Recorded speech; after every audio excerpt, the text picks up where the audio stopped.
வீடியோவை பார்த்து எடுத்துட்டு லாஸ் ஆயிடுச்சுன்னு ஃபீல் பண்றீங்களா? வாங்க நாங்கள் வீடியோவில் என்ன பண்றோம், ரியாலிட்டி என்ன அப்படின்றத பாருங்க. ஸோ ரியாலிட்டி வந்து பார்த்தீங்க அப்படின்னா, ஒரு ஸ்டாக்கு பிரேக் அவுட் ஆகிறப்ப அது என்ன வேல்யூவில் இருக்குன்னு சொல்லி பாருங்க. ஸோ இந்த ஸ்டாக் வந்து பார்த்தீங்க அப்படின்னா பிரேக் அவுட் ஆன இடம் வந்து எங்கன்னு சொல்லி கேட்டீங்க அப்படின்னா இந்த இடம், சரிங்களா? ஸோ அப்போ வந்து வேல்யூ எவ்வளோ? 306, சரிங்களா? 306 வந்து பிரேக் அவுட் ஆயிடுச்சு, சரிங்களா? எங்களோட என்ட்ரி பாயிண்ட் எங்கன்னு கேட்டீங்க அப்படின்னா 306, 307 இந்த ரேஞ்சில் தான் இருக்கும், சரிங்களா?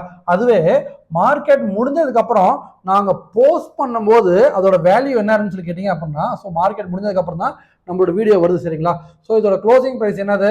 ஸோ க்ளோசிங் பிரைஸ் பாருங்க 312, அதாவது நாங்கள் என்ட்ரி ஆன இடம் 305, 306, 307 இந்த ரேஞ்சில் இருக்கும்.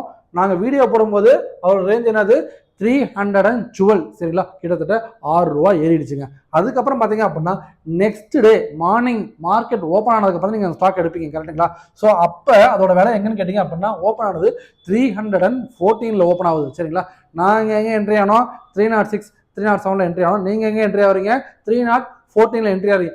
7 ரூபா அதிகமாக போயிருக்குங்க. ஸோ இதுதான் ரீசன், முக்கியமான ரீசன், கரெக்ட் என்ட்ரி பிளேஸ். இதை ஏன் நான் இப்போ சொல்கிறேன் அப்படின்னு கேட்டிங்க அப்படின்னா, ஸோ நாங்கள் என்ட்ரி ஆனதுக்கப்புறம் என்ன பாசிபிள்னு சொல்லி கேட்டிங்க அப்படின்னா, நாங்கள் என்ட்ரி ஆனதுக்கப்புறம் அந்த ஸ்டாக்கு கீழே விழுந்தா கூட எங்களுக்கு பிரச்சனை இல்லை. என்ன ரீசன் கேட்டிங்க அப்படின்னா, நாங்கள் எக்ஸாக்டாக என்ட்ரியில் எடுத்துட்டோம். எங்களோட ஸ்டாப் லாஸ் பார்த்தீங்க அப்படின்னா ரொம்ப பக்கத்துலேயே இருக்கும், சரிங்களா?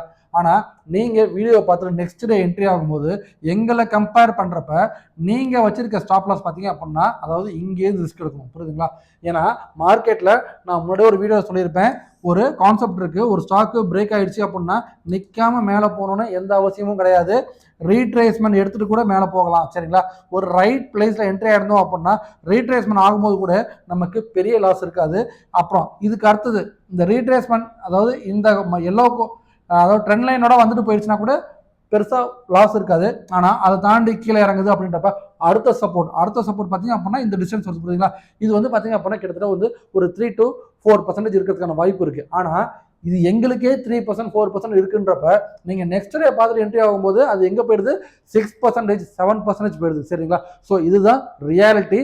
ஸோ இனிமேட்டு வந்து பார்த்தீங்க அப்படின்னா கரெக்ட் என்ட்ரி பிளேஸ் எங்க இருக்குன்றதை பார்த்துட்டு என்ட்ரி ஆகிறத வச்சுக்கோங்க. ஸோ இது ஏன் சொல்றேன் அப்படின்னா, right entry place is more important. So இது மாட்ட விஷயங்கள் நீங்க கத்துக்கணும் அப்படின்னா, மார்க்கெட்டை ஃப்ரம் ஸ்க்ராட்ச்லேருந்து கற்றுக்கணும் அப்படின்னா மறக்காம கீழே ஸ்க்ரீனில் தெரியுற இந்த நம்பரை கான்டாக்ட் பண்ணுங்க.